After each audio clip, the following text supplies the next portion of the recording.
नमस्कार दोस्तों, अब ब्राइट डिफेंस एकेडमी के इस यूट्यूब चैनल में आपका स्वागत है। दोस्तों आज हम एक मैथ का बहुत ही अच्छा टॉपिक करेंगे, ठीक है, जिसका नाम है पॉलीगन। ठीक है, क्या है? पॉलीगन यानी कि बहुभुज। अच्छा, बहुभुज क्या होती है? भुज का मतलब भुजाएं, बहु का मतलब क्या होता है? ज्यादा। ठीक है, जब ज्यादा भुजाएं हो, तीन, देखो कोई भी आकृति बनती है, सबसे पहले तो आकृति बनने के लिए हमें तीन भुजाओं की आवश्यकता होती है। ठीक है, तीन, चार, पांच, छह, सात, आठ, कुछ भी भुजाएं हो सकती है, कितनी भी साइड हो सकती हैं, तो उनको हम क्या कहेंगे? बहुभुज, यानी कि काफी ज्यादा भुजाएं। क्लियर? तो चलिए आगे। अब जो हमारे पास बहुभुज होता है दोस्तों, तो क्वेश्चन आता है कि बहुभुज में कितने प्रकार के बहुभुज होते हैं? कितने प्रकार के बहुभुज होते हैं? तो आपके पास दो प्रकार के होते हैं बहुभुज। एक होता है उत्तल बहुभुज और दूसरा होता है अवतल। उत्तल यानी कि कन्वेक्स, ठीक है, क्या होता है? कन्वेक्स। और अवतल क्या होता है? कनकेव। क्या होगा? कनकेव। ठीक है जी, तो ये हमारे क्या होते हैं? बहुभुज होते हैं। पहचान क्या होती है? कोई भी कोण है जो, कोई भी अंतः कोण है जो, वो 180 डिग्री से अधिक नहीं होना चाहिए। आंतरिक कोण जो होते हैं, मान के चलिए कि हमारे पास एक त्रिभुज है, ठीक है, क्या हमारे पास एक त्रिभुज है जैसे ये, ठीक है। अब इसके ये वाले जो एंगल होंगे, ये क्या होंगे? आंतरिक कोण होंगे। क्या होंगे दोस्तों? ये आंतरिक कोण होते हैं। तो जो ये एंगल है वो 180 डिग्री से अधिक नहीं होने चाहिए। अब ये कितने हैं? आप खुद भी आइडिया लगाओगे। एक लाइन के ऊपर जो ये एंगल होता है वो 180 डिग्री का होता है, यानी कि ऐसी त्रिभुज कुछ इस टाइप से बनेगी। ठीक है, त्रिभुज लगा लो या कुछ और कोई भी भुज लगा लो आप, क्योंकि बहुभुज है ये, चतुर्भुज है जैसे ये। ठीक है, ऐसे करके। तो यहां पर जो ये वाला एंगल रहेगा दोस्तों, वो 180 से अधिक रहेगा। अगर इस त्रिभुज को आपको पूछे, ठीक है, ये कौन सी बहुभुज है, सॉरी त्रिभुज नहीं, चतुर्भुज है ये, अगर इसको पूछे ये कौन सी चतुर्भुज है, तो आप क्या कहोगे इसको? यह आएगी आपकी अवतल। कैसी रहेगी?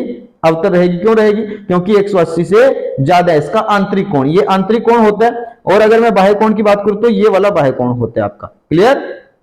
चलिए आगे।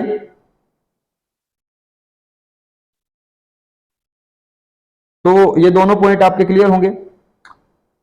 जो आंतरिक कोण है वो 180 से ज्यादा नहीं होना चाहिए, और अगर 180 से ज्यादा हो जाए आंतरिक कोण, तो क्या होगी? अवतल बहुभुज हो जाएगी। ठीक है, दो प्रकार की होती है, उत्तल और अवतल होती है। चलिए आगे, आगे चलते हैं। यहां से क्वेश्चन बनने शुरू हो जाते हैं अब आपके। पॉलीगन यानी कि बहुभुज। ठीक है, तो फर्स्ट पॉइंट है, एन भुजाओं वाले बहुभुज के सभी आंतरिक कोणों का योगफल बताना है आपको। एन भुजाओं का, यानी कि आपकी भुजा 3 हो सकती है, 4 हो सकती है, 5 हो सकती है, कितनी भुजा हो सकती है आपकी। ठीक है, तो आपको अगर उनका आंतरिक कोण, जितने भी इंटीरियर एंगल होंगे, उनका सम बताना है, योग बताना है। तो उसमें क्या करना है? जितनी भुजा होंगी उसमें से 2 माइनस कर दो आप, ठीक है, और 180 के साथ गुणा कर दो। जैसे कि आपको पूछे त्रिभुज के, अब आप सभी जानते हो त्रिभुज में क्या होता है? 180 डिग्री होता है एंगल। कैसे आएगा? चेक करो यहीं से, यहां पर रखो आप एन की जगह पे 3, ठीक है, तो 3 माइनस 2 यानी कि 1, और 1 की गुणा करोगे फिर 180 के साथ, कितना आ जाएगा? 180 होता है। ठीक है, आप सभी जानते हो कि चतुर्भुज में कितना होता है? 360 होता है। कैसे होगा? चेक करो। यहां पर एन की जगह पे कितना रखोगे? अब आप 4 रखोगे, 4 माइनस 2 तो 2 रहेगा, और गुणा में 180, तो कितना बन जाएगा? ये 360 डिग्री हो जाएगा। ठीक है, तो आपको बताना है कि अगर हमारे पास सप्तभुज है, ठीक है, सप्तभुज के आंतरिक कोणों का योग कितना होगा। उसके बाद चलिए आगे, आगे आते हैं कि एन भुजाओं वाले बहुभुज के सभी बाह्य कोणों का योग। अब की बार क्या बात की इसने? बाहर के जो भी एंगल है, ठीक है, तो हमेशा ही चाहे भुजाएं कितनी भी हो, बाहर का जो भी ये एंगलों का सम होगा, वो क्या होगा आपके पास? 360 होगा, 360 डिग्री होगा। ये आपको डायरेक्ट याद रखना है। सभी बाह्य कोणों का योग कितना होता है? 360 डिग्री होता है, चाहे वो आपका किसी भी भुज का हो। ठीक है, आपकी चतुर्भुज हो सकती है, पंचभुज हो सकती है, षटभुज हो सकती है, कुछ भी हो सकती है वो। क्लियर दोनों बातें? चलिए आगे, आगे आते हैं। एन भुजाओं वाले बहुभुज का प्रत्येक आंतरिक कोण कितना होता है। अब इसमें पूछा गया प्रत्येक आंतरिक कोण, यानी कि एक भुज है, जैसे कि आपके पास, आप यहां पर लगा लीजिए त्रिभुज को, ठीक है, कि आपकी एक त्रिभुज है, तो इसमें n की वैल्यू कितनी हो जाएगी, n इज इक्वल टू 3 हो जाएगा यहां पर। तो उसने कहा प्रत्येक आंतरिक कोण कितने का है, प्रत्येक ये रहा, ठीक है, तो 3 एंगल हुए, तो कितने कितने क्या वो देख लेने हमें। तो यहां पर n की जगह पे 3 रखो आप सबसे पहले, 3 माइनस 2 1, तो 1 गुणा में 180, तो आपके पास आ जाएगा 180, ठीक है। अब ये डिवाइड बाय n, जितनी भुज है उसके साथ डिवाइड कर दो, तो 3 है, 3 के साथ करेंगे कितना आ जाएगा 60, ठीक है।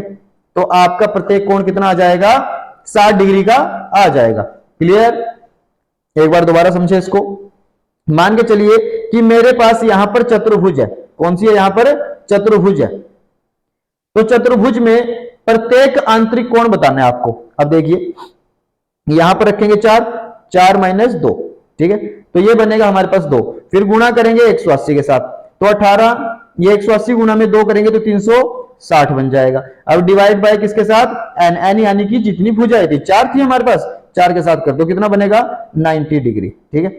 तो चतुर्भुज में प्रत्येक आंतरिक कोण कितने का होता है 90 डिग्री, और ये सम बहुभुज रहेगा, जितने भी रहेंगे ना क्वेश्चन सम बहुभुज के रहेंगे। सम बहुभुज का मतलब क्या होता है, जिसकी सभी भुजाएं बराबर होती हैं। क्लियर, तो आपको ऐसा ही एक क्वेश्चन बताना है कमेंट करके।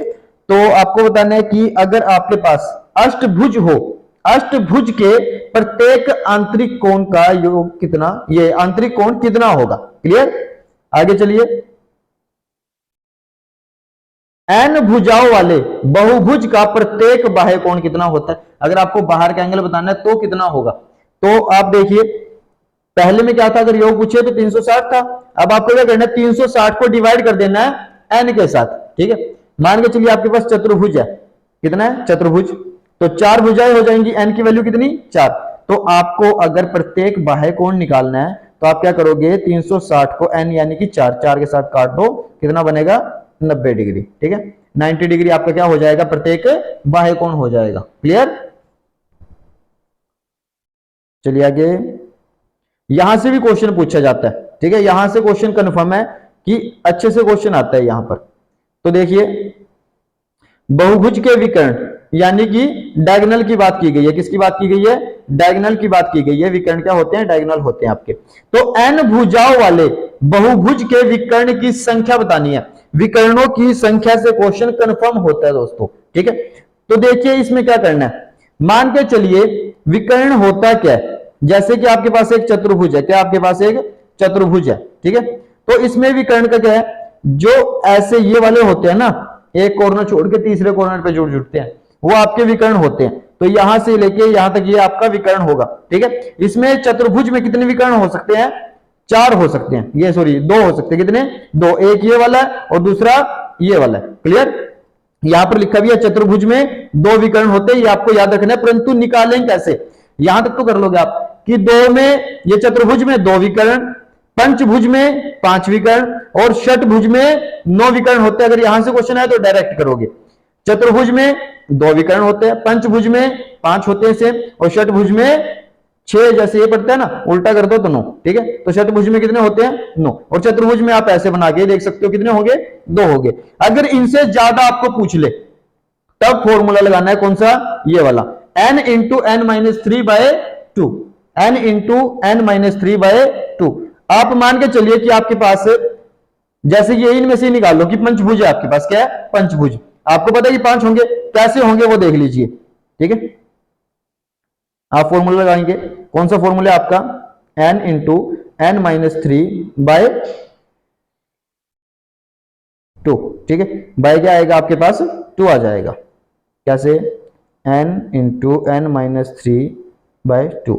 आपको क्या चाहिए कि आपके पास पंचभुज हो, क्या हो, पंचभुज में कितने विकर्ण होते हैं।